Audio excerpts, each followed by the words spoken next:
So is it true that 95% of disease is originated from our thoughts? The reason I'm asking this question is because I landed on a podcast between the infamous and beautiful Mel Robbins and the infamous and beautiful Carolyn Leaf, Dr. Carolyn Leaf. She is a neuroscientist that has discovered all kinds of really fascinating information about the brain. And I have read some of her books. I've listened to a lot of her content. And she was proposing on the podcast that it is 95% of our thoughts that really are the root cause of our health. So I wanted to unpack that a little bit because I think that's a very layered concept, and the complexities need to be explained. So when I say that, let me say that today we are also in a world where nutrient value is the least it's been in our food. Over the last 50 years, we have had a huge increase in toxicity within our food supply and toxicity in our environment at large. So there are environmental factors and nutritional factors. Dr. Max Gerson, who began the Gerson therapy way back in the 40s, found that a fully nutrified body with all the elimination systems open and able to eliminate, the body was designed to actually heal itself, and he proved this. However, he is not that popular because you cannot patent fruits and vegetables, and the medical community at large really struggled with that. Now the medical community is thankfully really seeing the correlation between disease and nutrients. I'm not sure about their awareness around detoxification, but it's definitely headed in the right direction. Now, as we have been navigating all of these environmental toxins in our food supply, and really congested bodies because we are eating less whole foods than we once did, we are dealing with just the tactile pieces of health and wellness.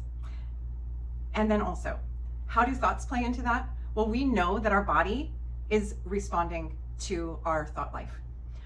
We actually now have data that shows that our thought life directly relates to the health of our cells and the working functions of our organs. It's not all new. It's been very well known in the more Eastern medicine protocols and research and methodologies, but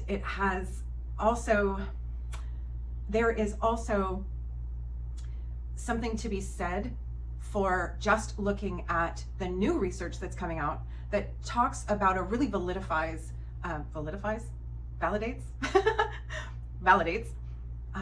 that everything is operating on a frequency, including our cells, and that disease has a very low frequency, and optimal health and authenticity are very high in frequency. So our thoughts create frequency, and negative thoughts or thought loops or obsessive thoughts, doomsday thoughts, these things can dramatically impact the way our body is metabolizing, the way that our immune system is functioning, the way that good bacteria versus bad bacteria are taking over. So I think that it's a little too broad of a statement to say that 95% of all disease originates in our thoughts. However, if we are not feeling well in our mind, if we are not feeling well in our thought life, if we have a ton of shame and unspoken hurt, and if all we can see is our own pain, the last thing that we want to worry about is our health, because our investment, instead of the investment that we make in eating healthy for a long life, we are grabbing for comfort, for soothing, for something that's going to just be a moment of bliss, a moment that will take us out of the loop and put us into the moment. And that's what our senses do, is when we eat, we come into the moment of eating, and it's going to give us a feeling. And so we don't always choose the most beautiful, healthy foods for us now and our future selves if we are in a trigger moment where we are really wanting to find comfort. So there is a lot of truth but these are all super interlaced. So my approach with working with people is to, number one, work on nutrition.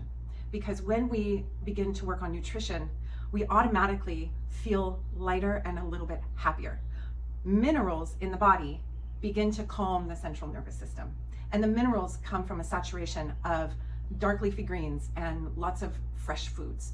So it feels better immediately. And once we've got some traction there, it doesn't take long, we can start addressing the triggers as they come, and then getting behind the triggers, just being curious, getting behind those triggers and getting to the root of those triggers. And when we can get some healing in there, then the choices that we're already making with good, nutritious food begins to be way more palatable overall. So that's my take on it. And I wanted to let you know also, I am working with 5 women. I'm opening my books for 5 women to join me for a free consult. And this is just a no obligation call to kind of look at what's happening for you nutritionally, emotionally, health-wise in a bigger picture, goal-wise in a bigger picture, so that we can start figuring out perhaps a game plan that is actually going to give you sustainable long-term results. So if you want to access that, please just go to my link in my bio and or DM me, and I can send you a link to my calendar and book a call.